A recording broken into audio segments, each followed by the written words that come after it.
feel like I was probably projecting my emotions or my feelings about at least 50% of the time. Before I started looking at my dreams and really understanding when I was projecting, I think I was doing it so much more than I even realized. In this video, I'm going to show you a 3-step process to understand when you're projecting, how you can use your dreams to help, and what you can do when you realize this is what's going on and how you want to change it. So, welcome everyone. My name is Kezia Vida. This is Dream Work for the People. I am so excited to be with you here today to help you understand how you can channel that wisdom of your dreams and the medicine of your dreams to help you grow, transform, and truly heal inside of your life so that you can walk your soul's path and come back to who you truly are. So, if you want to go on this journey with me, please click the subscribe button. I'll be creating videos every week to help you dive deep and go into what your dreams have to offer you. So I've been working with people in their dreams for over 10 years, and projecting is one of the most common situations that come up both in our waking lives and thus in our dreams as well. But I think our dreams are uniquely poised to help us understand when we are projecting, and I'm going to tell you why, but you have to stay tuned. First is what I've noticed that it comes up a lot in people's relationships and as well as in people's dreams is with emotions, because our emotions, how we feel, are one of the areas that we tend to judge ourselves on the most. There are certain feelings we feel like we shouldn't have or we shouldn't be feeling, and because of that, we tend to project them onto other people. So, just for an example, right? We might feel like we shouldn't feel jealous, that being jealous is a nasty emotion. And yet, maybe our partner is with someone else and some feelings of jealousy are coming up somewhere in there. But there's this strong voice that's saying, no, you shouldn't feel that. You shouldn't feel that. But the energy is there, right? The feeling is there, and it needs to go somewhere. And I think that's where the mind gets engaged. And it starts to create a projection, a story, basically some kind of idea that the partner is being deceitful at the moment when you're having that feeling.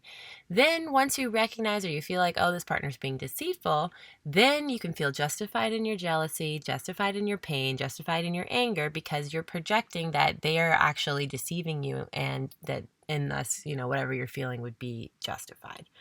So I'd love to hear in the comments. That was sort of my take on what projections are about. I'd be so curious, what does projection mean to you? The hard part about projection and projecting insecurities is that sometimes there's a seed of truth in it, right? So in the example above where you're starting to feel some jealousy when your partner is with someone else, how do you know whether this is a projection or this partner is actually being deceitful in some way, or they're doing something that's crossing your boundaries, or in some way, creating this experience for you in a more direct way? So it's really important that we learn how to trust our intuition and follow our gut and really listen to our heart.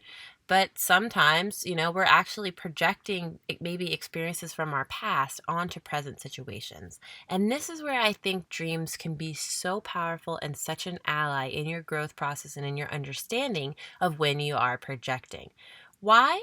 Because in your dreams, every image, every person, everything that's going on, and all the figures that you interact with, everyone who's there, is actually a part of you, right? Because everything in the dream is happening within your consciousness. Someone else's personal, individual consciousness is not there when you are dreaming. It is only you.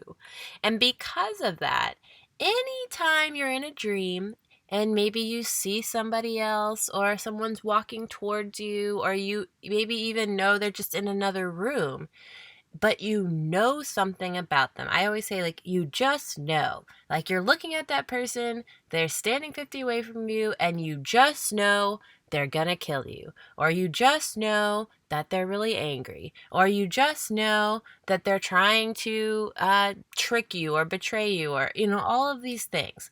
So whenever there's no evidence in the dream, they don't say anything, they don't do anything, you don't even really interact with them, but you just know something about them, that is a clue that that is something that you tend to project in your waking life. Why is it that you would tend to project it in your waking life? Because if it's in your dream and your mind is just creating that story, something you know about the other person without any evidence, without anything going on, then that shows that's a story that your mind tends to create. But remember, our dreams are all about us, and truly our lives are all about us. So the more sense of empowerment and responsibility that you can take for the way you feel on the inside, the easier everything is going to become, the much less you're going to be projecting, and the more easy it's going to be to be yourself inside of your relationships.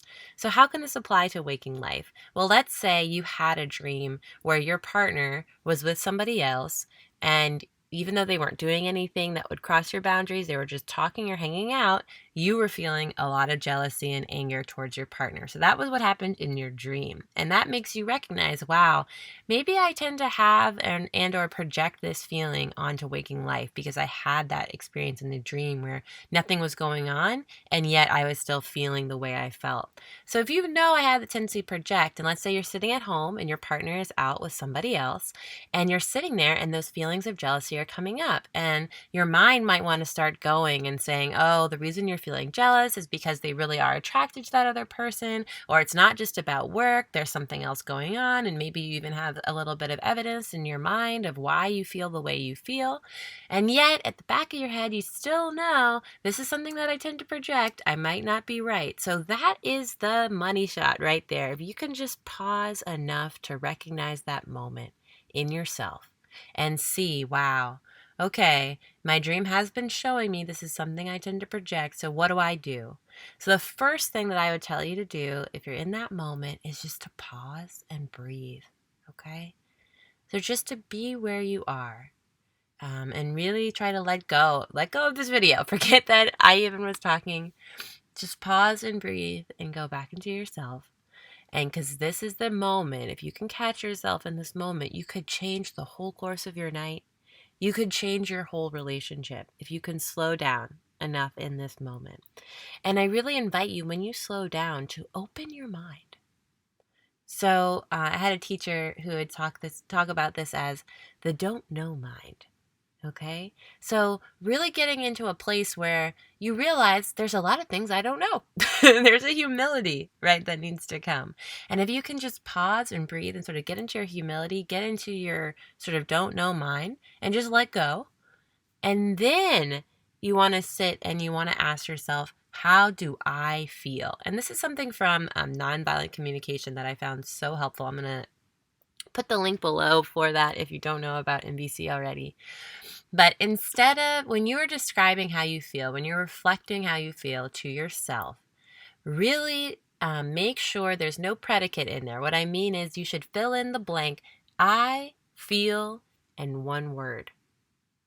Because if it's truly how you feel, there should be a word that you can use to describe it, instead of having to tell a story, right? I feel that this person is doing this, and because of that, I da da da da da. And that's what we tend to do, right? When we ask ourselves how we feel, the story starts going.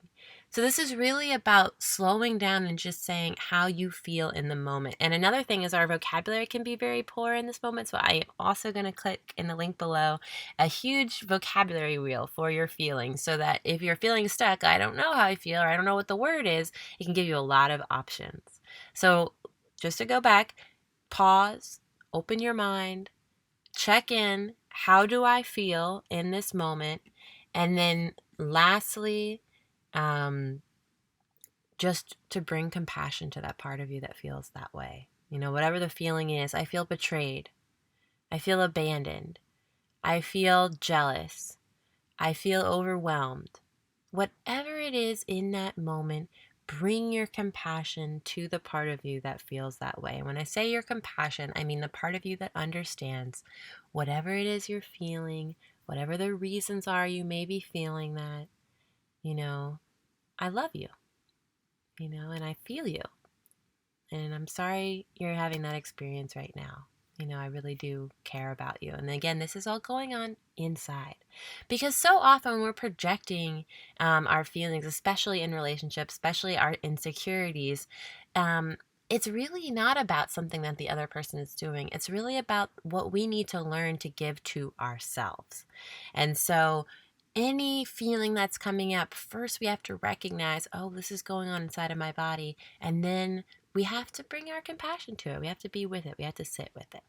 So I hope this was helpful for you if you are someone who's looking for new ways to understand when you're projecting and when something might be really going on, when to trust your gut instinct. And again, I feel like dreams are one of the absolute best ways for you to figure that out. So if you have any questions at all, if you got all the way through this video, please let me know. Click a like.